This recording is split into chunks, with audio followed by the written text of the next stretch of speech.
Shalom teman-teman yang dikasih Tuhan, bertemu kembali dengan saya Kersaugo di channel ini. Bagaimana kabar kita semuanya? Semoga kita semua tetap sehat-sehat saja. Amin. Ya, di kesempatan ini saya akan mengajak kita menyaksikan satu cuplikan video dari Ustadz Abdul Somad. Kali ini saya setuju dengan apa yang disampaikan oleh Ustadz Abdul Somad terkait dengan kapan bulan berapa Isa lahir. Bagi saya, ketika Ustadz Abdul Somad mengatakan Isa lahir di bulan Juli, itu saya setuju. Dan itu membuktikan bahwa kelahiran Isa dengan Yesus itu tidak sama. Dengan demikian, Isa dan Yesus positif memang tidak sama. Supaya tidak terlalu lama, kita langsung saja dengarkan cuplikan video dari Ustadz Abdul Somad. Setelah itu kita akan tanggapi dan kita jelaskan. Mari kita dengarkan video berikut ini. Nabi Isa lahir bulan Juli. Mana dalil Nabi Isa lahir bulan Juli? Wa ghuzzi ilaiki bijil'in nakhlati, goncangkan pangkal batang korma ke pundakmu, tusaqit alaiki rutaban janiya, akan gugur buah korma dari atas. Buah korma gugur pada bulan Juli. Dalil kedua, ketika Nabi Isa lahir, kambing-kambing sedang digembalakan di padang rumput yang hijau. Padang rumput hijau hanya ada pada bulan Juli. Bulan Desember rumput tak tumbuh karena permukaan rumput ditutup es dan kambing tak mau makan es. Ketiga, ketika Nabi Isa lahir, bintang gemintang sedang terang. Bintang gemintang terang pada bulan Juli. Adapun musim salju sekarang, maka tak ada bintang, semuanya berkabut. Saya acungkan jempol dan saya sangat-sangat setuju. Oke, teman-teman, seperti apa yang Anda lihat di slide, teman-teman ya, kita akan simak 3 hal penting yang disampaikan oleh Ustadz Abdul Somad terkait dengan Isa alaihissalam ya. Yang pertama, dia mengatakan bahwa Nabi Isa itu lahirnya bulan Juli ya. Pada waktu itu buah korma gugur di bulan Juli ya. Itulah sebabnya kita tidak heran ketika ada para ustadz yang mengajarkan bahwa Isa lahir itu di bawah pohon kurma ya. Nah, bagi Ustadz Abdul Somad mengatakan Isa lahir di bulan Juli. Pada waktu itu buah korma gugur dan itu jatuhnya pas persis di bulan Juli. Itu yang pertama. Lalu yang kedua adalah Isa lahir pada waktu itu kambing-kambing sedang digembalakan karena padang rumput hijau ada di bulan Juli dan tidak ada di bulan Desember. Karena di bulan Desember bagi Ustadz Abdul Somad itu hanya ada es dan kambing-kambing tidak makan es. Itu kata Ustadz Abdul Somad. Jadi Isa lahir pada waktu itu kambing-kambing sedang digembalakan dan sedang makan rumput yang hijau. Yang terakhir, yang ketiga dia mengatakan bahwa waktu Nabi Isa lahir, bintang-bintang sedang terang ya. Itu jatuhnya di bulan Juli. Jadi fix ya teman-teman bahwa Isa lahirnya di bulan Juli menurut versinya Ustadz Abdul Somad.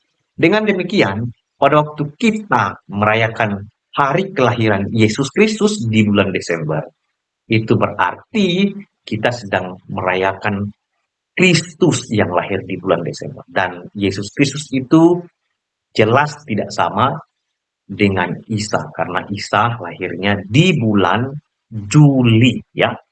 Jadi Yesus Kristus berbeda dengan Isa. Saya akan ajak kita melihat ayat Alkitab ya yang paling tidak mendekati untuk memberikan penjelasan supaya kita boleh mengerti apa kata Alkitab kita dan penjelasan-penjelasan yang sangat logis untuk kita terima pada waktu kita merayakan Natal di bulan Desember dalam merayakan hari kelahiran Tuhan kita Yesus Kristus. Misalnya, di Lukas pasal 2 ayat 16 mengatakan, lalu mereka cepat-cepat berangkat dan menjumpai Maria dan Yusuf dan bayi itu yang sedang berbaring di dalam palungan. Perhatikan baik-baik ya. Jadi pada waktu Alkitab mencatat di dalam Lukas pasal 2 ayat 16 itu, bayi itu dibaringkan di dalam palungan. Ya, di dalam palungan, bukan di bawah pohon kurma. Dan itu menunjukkan Yesus lahirnya di Bethlehem ya. Kalau teman-teman baca dia lahir itu di Bethlehem dan dibaringkan di dalam palungan. Palungan itu adalah tempat makan ternak, ya. Karena Alkitab mencatat pada waktu itu Maria dan Yesus tidak mendapat tempat di rumah penginapan sehingga mereka harus ke tempat peternakan dan di situ ada palungan dan di situlah Yesus dibaringkan dan di palungan itulah para gembala dan juga malaikat sendiri memberitahukan dia ada di palungan. Supaya kita dapat memahami, mengerti dengan jelas mengenai kelahiran Yesus, saya ajak kita membaca di dalam Lukas pasal yang kedua ayat 1 sampai 7 dan seterusnya ya. Kelahiran Yesus. Pada waktu Kaisar Agustus mengeluarkan suatu perintah menyuruh mendaftarkan semua orang di seluruh dunia. Inilah pendaftaran yang pertama kali diadakan sewaktu Quirinius menjadi wali negeri Syria. Maka pergilah semua orang mendaftarkan diri masing-masing di kotanya sendiri. Demikian juga Yusuf pergi ke kota Nazaret, di Galilea ke Yudea, ke kota Daud yang bernama Bethlehem, karena ia berasal dari keluarga keturunan Daud, supaya didaftarkan bersama-sama dengan Maria tunangannya yang sedang mengandung.